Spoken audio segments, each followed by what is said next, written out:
Hi everybody, my name is Taylor and welcome to my cooking show. Today we are making some beef tacos.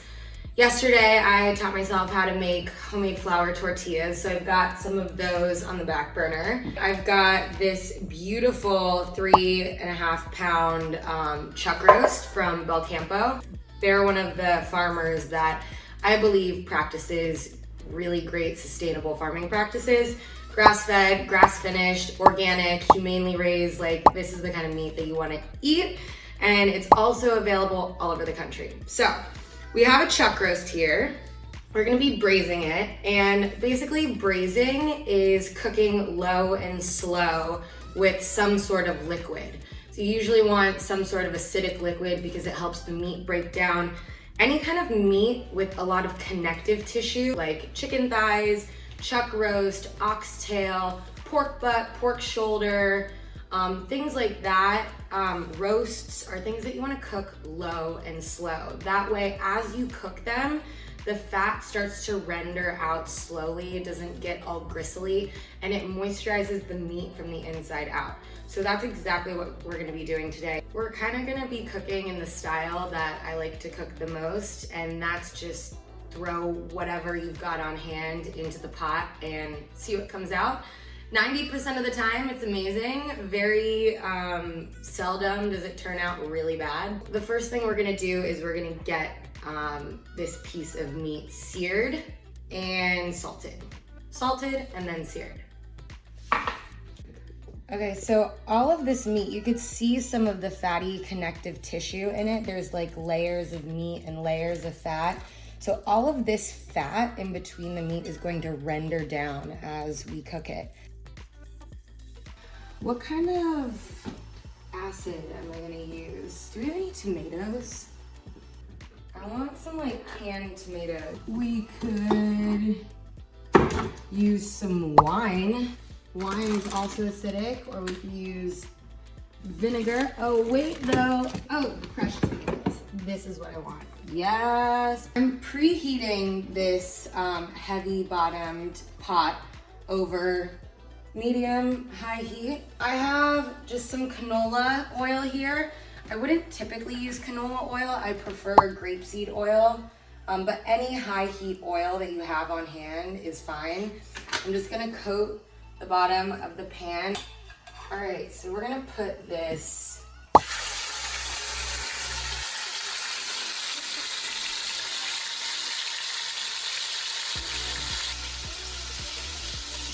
we're just gonna wait.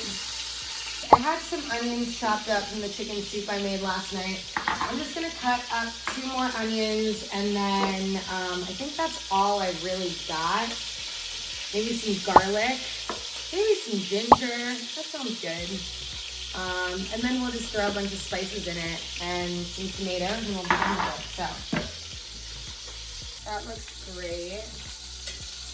You can tell because the edges are starting to get a little bit brown. You can see like this golden edge right here. So I think this is probably ready to flip. Let's see. Oh yeah.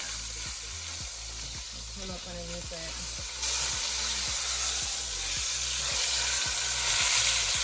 There it is. There it is. You've got that golden brown, and then you've got this like nice dark brown. This dark brown is what you're going for. All right, so all of this gorgeousness. So this is good to go. So I'm gonna add our onions. Turn the heat down a little bit lower because I don't want anything to burn. I'm gonna saute these onions in here. And then immediately I'm gonna add the tomatoes. And then a little bit of water to just kind of thin everything out. All right, that looks amazing. Now we're gonna add some spices, and when I think of Mexican spices, I think of cumin, I think of smoked paprika, I think of bay leaves, I think of oregano. I don't typically think of ginger, but I think it's gonna add a nice bright zing to it. I also have some on hand, so why not? So I'm gonna add 6 bay leaves, some ginger cut into discs, fennel, cumin, and smoked paprika. So I added the ginger, I added the bay leaves. I'm just gonna kind of nestle the bay leaves into the tomato. And notice how the liquid only comes halfway up the meat. We don't want it to completely submerge the meat. Then I'm gonna add some smoked paprika. This stuff is super strong, so you don't need too much of it. Just maybe a teaspoon. It smells super smoky. I wanna get it all in the sauce because I wanna make this really rich, flavorful sauce. Same with cumin. I'll probably only add about a teaspoon. And then fennel seeds, half a teaspoon, quarter teaspoon. Stir all of this up. So after you add all of your stuff, your braising liquid, your aromatics, whatever you want to season and flavor that amazing braising liquid with, you're done. Like, the onions are gonna get all nice and melty, and the beef is gonna cook on low heat. All that fat that's in between the layers of meat is gonna melt down. It's gonna be delicious. It's gonna be delicious. Then we're gonna shred it, and then we're gonna serve it with homemade flour tortillas. I actually wanna add some garlic. Yes, we're gonna add some garlic. All right, I'm doing 1, 2, 3, 4, 5, 6 cloves. Throw them in.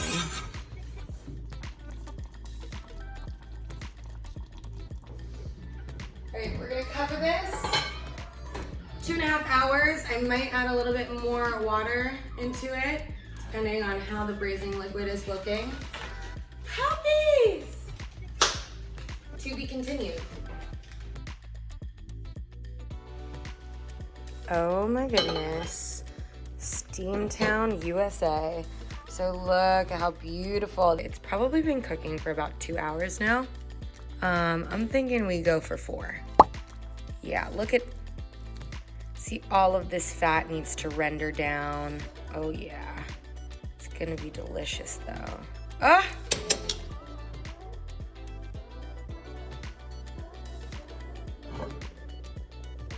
Ooh. Oh my goodness, he's shrunk down quite a bit. Now, oh, just falling apart. That's exactly what we want to see. Can't even keep them together anymore. I can't even keep it together. This beautiful piece of meat is done. I'm gonna take him out of this braising liquid and plop him on the cutting board and start to carve.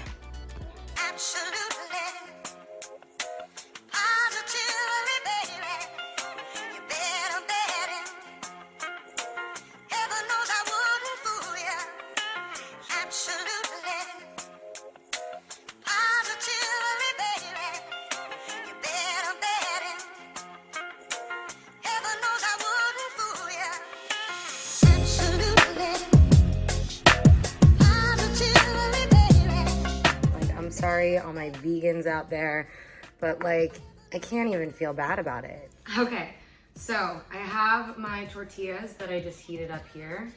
I'm gonna grab one of these. Beautiful, beautiful duck fat tortillas. Now all we gotta do is assemble.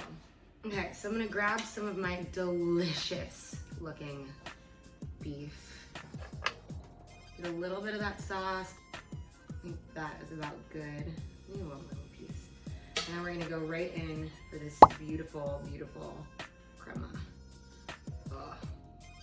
Some fresh torn mint leaves. Now it is the moment of truth. Mmm. Mmm. Mmm. Mmm. Mmm. It is worth the mess. I need more of this meat. And I need more of this crema. Only thing I would have done different, I would have made the flour tortillas fresh. But who cares? Crema is out of this world. The mint, perfect. You need mint. Super fucking good. Another piece of mint. Ooh, it's crema though.